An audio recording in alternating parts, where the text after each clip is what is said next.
After the end of World War II, the world was split into two. War.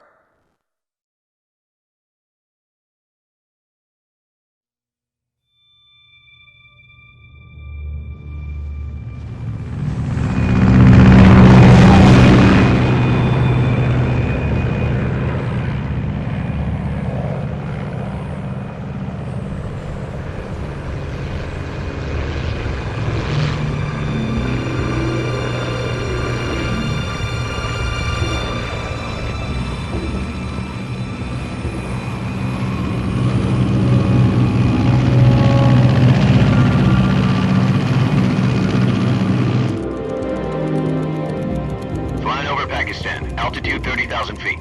Approaching Soviet airspace. 20 minutes to drop off. Commencing internal depressurization. Equipment check. Arm main parachute. All right. You ready to go? Drop zone still showing a high pressure mass. Cav okay. Good. We've got high visibility.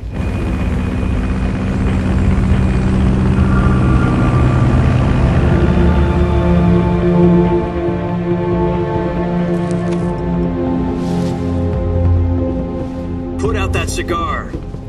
Connecting oxygen hose to interior connector. Put on your mask.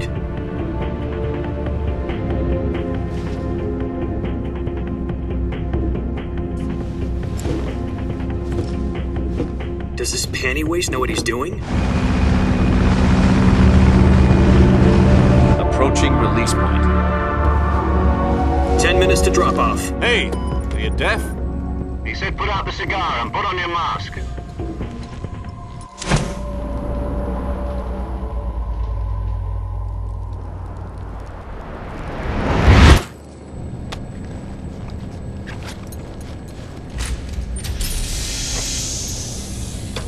Depressurization complete. Checking oxygen supply. 6 minutes to drop off. Opening rear hatch.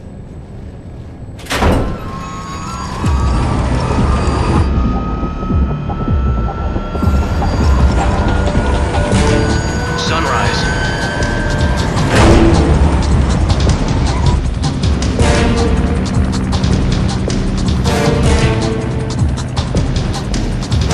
External temperature minus 46 degrees Celsius. 2 minutes to drop off. Stand up. You'll be falling at 130 miles per hour. Try not to get frostbite from the wind chill. 1 minute to drop off. Move to the rear. Activate bailout model. This is one for the history books. The world's first halo jump. 10 seconds to drop off. Stand by. Status okay. All green. Prepare for drop-off. Countdown. 5, 4, 3, 2, 1. Spread your wings And fly. God be with you.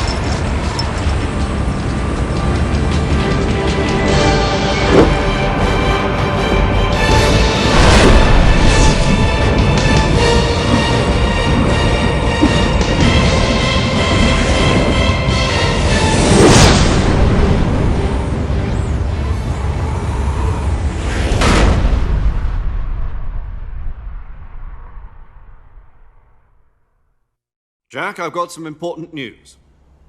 The head of the CIA has finally given us the green light for the virtuous mission. Virtual mission? No, the virtuous mission. The future of our Fox unit depends on it. If it succeeds, we'll be officially organized into a unit. Virtuous mission? Sounds like some kind of initiation ritual.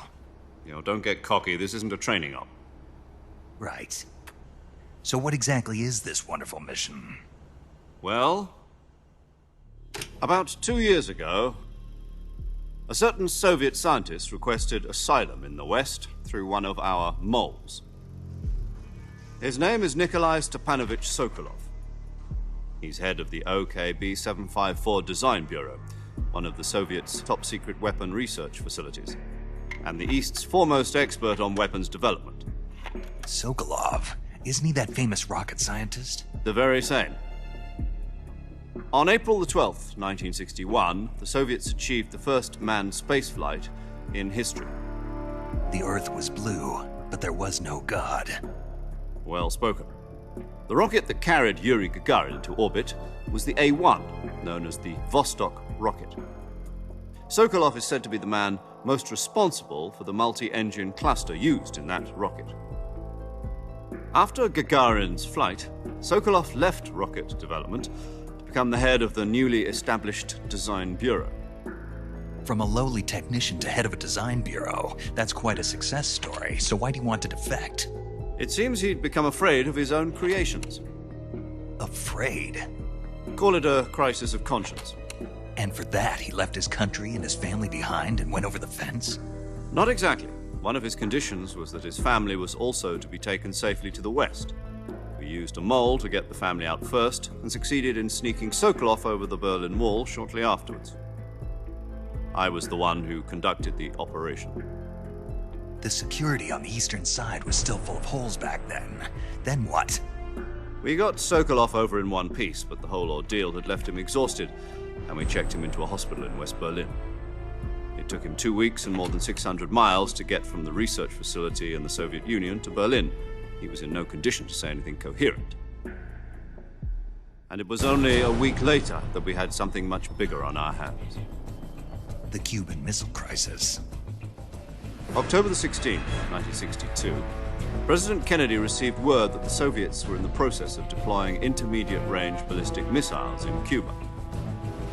The president demanded that the Soviets dismantle and remove the missiles. At the same time, he announced a naval blockade to prevent further missile shipments from reaching Cuba. But the Soviets didn't back down, instead placing their armed forces on secondary alert. Soviet transport ships carrying missiles continued on course towards Cuba. US and Soviet forces went on alert for an all-out nuclear war. Frantic negotiations were conducted through the UN's Emergency Security Council and unofficial channels to end the hair-trigger standoff. Finally, on October the 28th, the Soviet Union agreed to remove its missiles from Cuba, and so the world avoided a nuclear holocaust. But in order to get the Soviets to pull their missiles out, we had to make a deal. You mean the one where the US agreed to remove its IRBMs from Turkey? No. The Jupiter IRBMs deployed in Turkey were obsolete, and we were going to get rid of them anyway. They had no strategic value whatsoever to either the US or the Russians. The Turkey deal was a ruse, a cover story that was fed to the other intelligence agencies around the world. So what did the Russians really want? Sokolov. They wanted us to return Sokolov. You mean the Soviets pulled out of Cuba just to get their hands on Sokolov? That's right. What the hell was he working on? At the time, we had no idea. We were running out of time. It was either give up Sokolov or risk full-scale nuclear war. In the end, we had no choice. President Kennedy gave in to Khrushchev's demand. The next day, I got Sokolov out of the hospital, handing him over to agents on the eastern side. Sokolov kept on screaming, "Save me," until he disappeared from my sight. Then a month ago, we received some new information from one of our moles. About Sokolov? Yes. He was taken back to the research facility and forced to continue working on the weapon in question under KGB supervision. What's more, it's on the verge of completion. So what kind of weapon is it? Something to do with space rockets? No, missiles. Same technology. I guess you're right. We don't know the details, but it appears to be a new kind of nuclear device. For half a year now, the Soviets have been conducting frequent nuclear tests at Semipalatinsk. Something to do with the weapon, I assume. We're talking about a secret weapon so big that Khrushchev was ready to pull out of Cuba to get it back. Is Sokolov still in the facility? No. According to our intelligence, he's in Selinoyarsk, a place in the mountains about 3 miles to the west that's known as the Virgin Cliffs. The Virgin Cliffs. Nice name for a virtuous mission. They moved him there just recently. Why? Apparently, they're conducting a field test of the weapon, but it's our best chance to get him back. This mission would never have been possible if he was still in the research facility. This is our last chance. Sokolov must have known that too when he contacted us.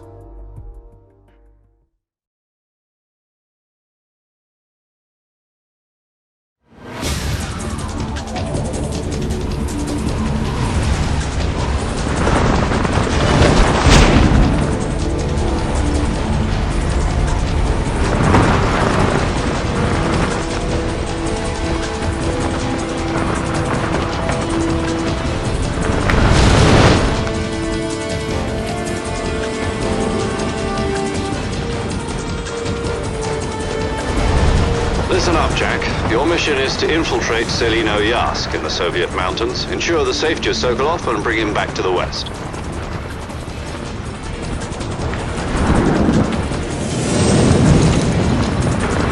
If we don't get Sokolov back before that weapon is complete, we'll be facing a major crisis. The clock is ticking.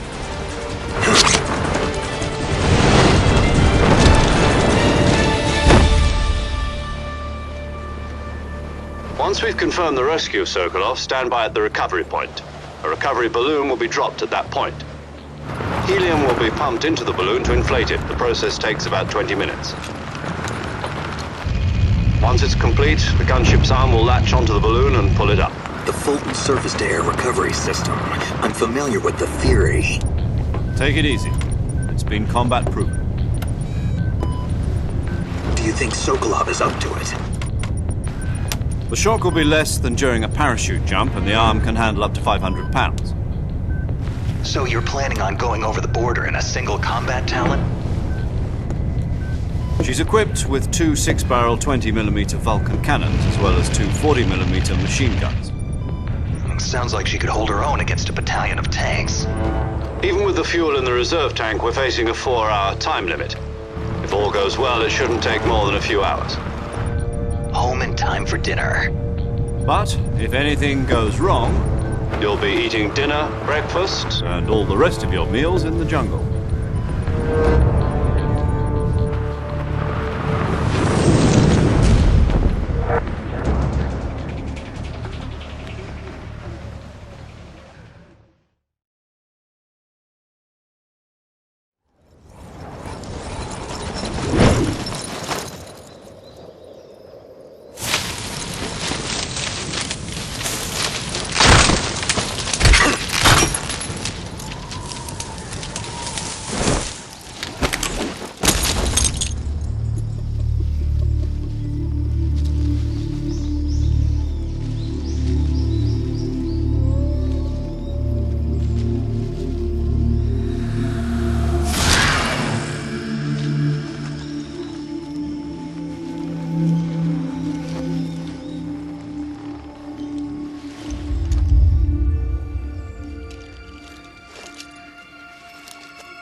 Do you copy?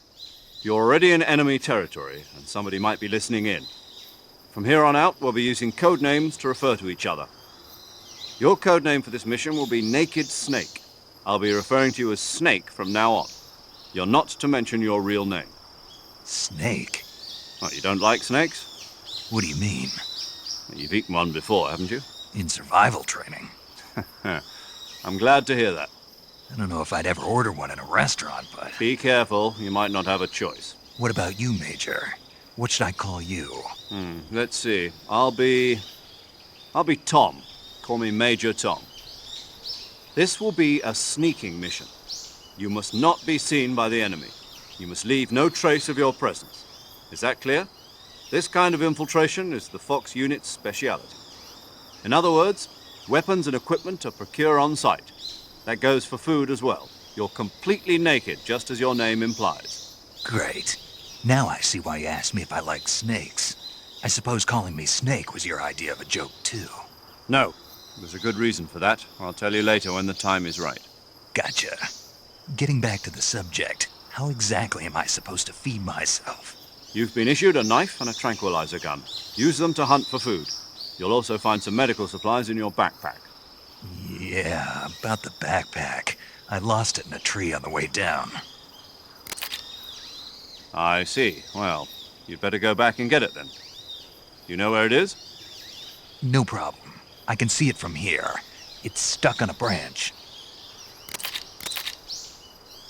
To climb a tree, stand in front of a tree that's covered in ivy and press the action button. I'll be monitoring your progress over the radio. We can't risk violating Soviet airspace, but I'll be in the gunship. My frequency is 140.85. I'll give you a call if I need to talk to you. If you need to talk to me, use the send function. Okay, Snake, go get your backpack.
I see you've retrieved your backpack, Snake.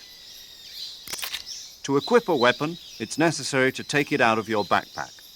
In the survival viewer, choose Weapon from the backpack. Your available weapons will be displayed in a window in the upper left. From that list, choose the weapon you want to equip and press the Enter button. For other equipped items, just do the same thing from Item. Got it. Use the survival viewer backpack. Yep, that's right.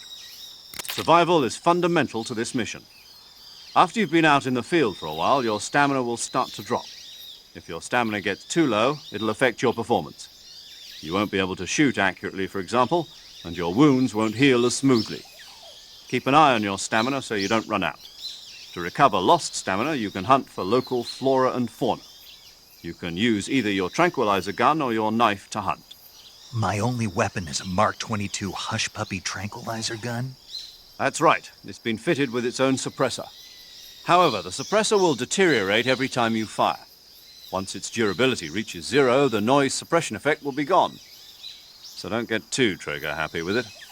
The suppressor's durability is shown in the icon. Any weapons and equipment beyond what you're carrying now, you'll have to find as you go. I have to find my own weapons and equipment? Whose crazy idea was this anyway? Solo covert actions are standard Fox operating procedure. You can't leave any traces of your presence. No weapons, equipment, footprints, sweat, or bodily waste. The same goes for bullets and cartridges, too. Your presence in enemy territory is already a violation of international conventions of warfare. There aren't supposed to be any American soldiers in Russia. It could spark an international incident. You can't let anyone see you. You can't let the enemy know you're there. This is a stealth mission. You're a ghost, Snake, in every sense of the word. And there'll be no rescue if you're captured. The military and US government will deny any involvement in the affair. Then I'll just have to take care of myself, huh? I'm afraid so. You've been given a fake death pill for that purpose. SIS guidelines stipulate that soldiers on covert ops like this one be issued a potassium cyanide capsule. Tape it to your body so you can take it when you need to. How generous of you. Use it if you're taken prisoner by the enemy. It'll send you into a state of false death for a short time. Fooling them into thinking that I'm really dead.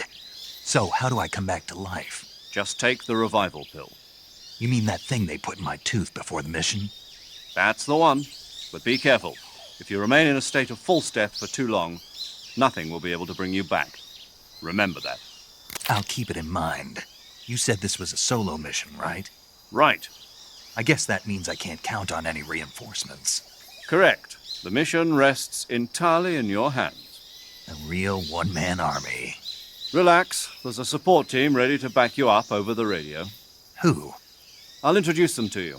This time, survival is of utmost importance. The first member of the support team will be in charge of monitoring your physical condition, acting as a medic, so to speak, as well as recording your mission data. She's a member of Fox as well, and she's here on the gunship with me. She? Hello, Snake. I'm paramedic. Nice to meet you. Paramedic. As in a medic who comes in by parachute. Aren't you going to tell me your real name? Are you going to tell me yours, Mr. Snake? My name, huh? It's John Doe. And they call you Jack for short. You're a regular Captain Nemo. A name means nothing on the battlefield. After a week, no one has a name. What's your name? Jane Doe. Very funny. I wasn't joking, but I'll tell you my name only if you manage to make it back alive. My frequency is 145.73. She's also in charge of recording your mission data. Whenever you want to save, send a message over the reserved save frequency, 140.96. So saving lets me record my mission data. That's right. It also records the state of your health. Good to know.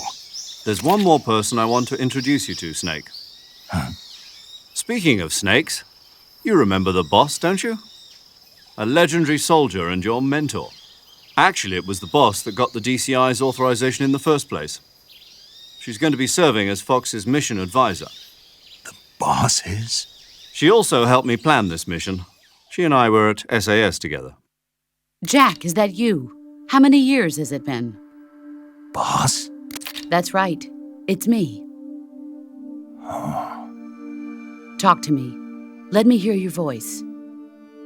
It's been 5 years, 72 days, and 18 hours.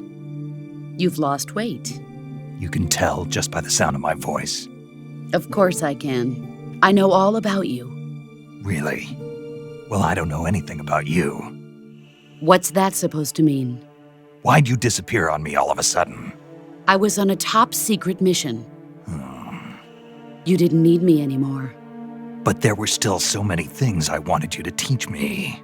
No, I taught you everything you needed to know about fighting techniques. I taught you all I could. The rest you needed to learn on your own. Techniques, sure. But what about how to think like a soldier? How to think like a soldier? I can't teach you that. A soldier needs to be strong in spirit, body, and technique. And the only thing you can learn from someone else is technique. In fact, technique doesn't even matter. What's most important is spirit. Spirit and body are like two sides of a single coin. They're the same thing. I can't teach you how to think. You'll just have to figure it out for yourself. Listen to me, Jack. Just because soldiers are on the same side right now doesn't mean they always will be. Having personal feelings about your comrades is one of the worst sins you can commit. Politics determine who you face on the battlefield. And politics are a living thing.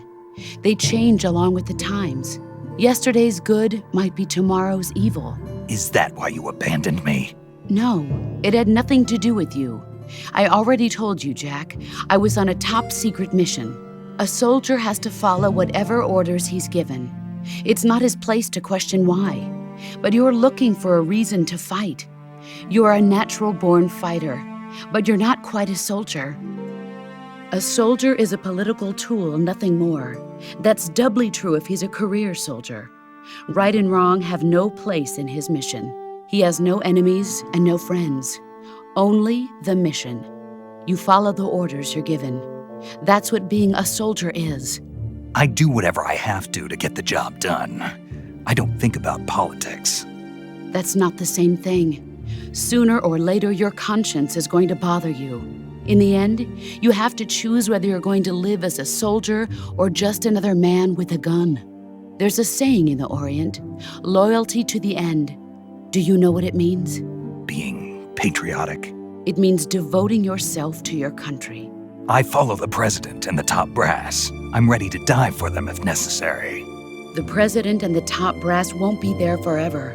Once their terms are up, others will take their place. I follow the will of the leader, no matter who's in charge. People aren't the ones who dictate the missions.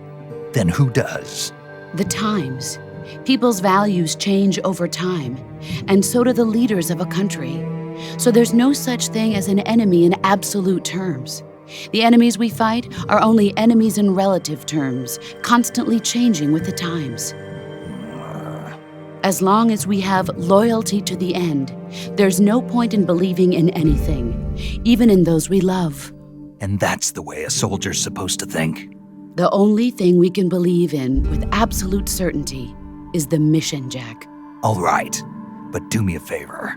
What is it? Call me Snake. Snake. Oh, right. Your code name is Snake. It suits you well. That's right. The legendary unit that the boss put together during World War II was a snake. The Cobra unit, a group of heroes that brought the war to an end and saved the world. As long as you've got a legendary hero backing you up, you'll be fine. Isn't that right, Snake? Yeah, I can't think of anyone else I'd rather have with me. Oh, and one more thing, boss. Yes? It's good to hear your voice again. Same here. After all, who knows if either of us will make it out alive? Snake, you are always best at urban warfare and infiltrating buildings. But this is the jungle. Survival is going to be key. Those CQC techniques I taught you are sure to come in handy. CQC? Close quarters combat, huh? I've been in the Green Berets for the past few years. I'm probably pretty rusty. Not to worry. I'll be here to help you remember. After all, this is your first actual survival mission. I'll be supporting you over the radio. Where are you, boss? Next to the Major? The boss is communicating with us by radio from aboard a Permit-class submarine in the Arctic Ocean. My frequency is 141.80. Call me if you need my advice on battle techniques. Gotcha. Your mission is to retrieve Dr. Sokolov. Dr. Sokolov is being held in an abandoned factory located to the north of your current position. Avoid heavy combat and don't let anyone see you. Don't forget that this is a stealth mission.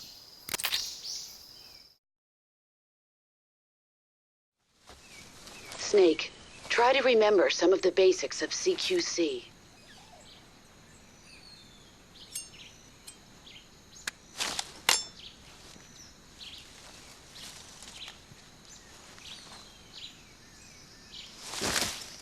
Commencing virtuous mission now.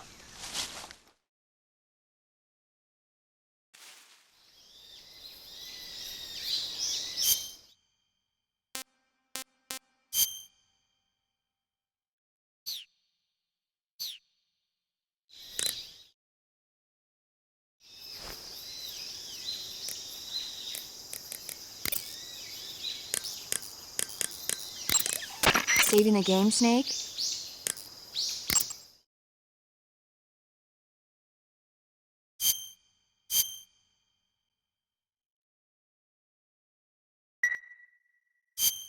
Hey, Snake, you ever heard of Godzilla, King of Monsters?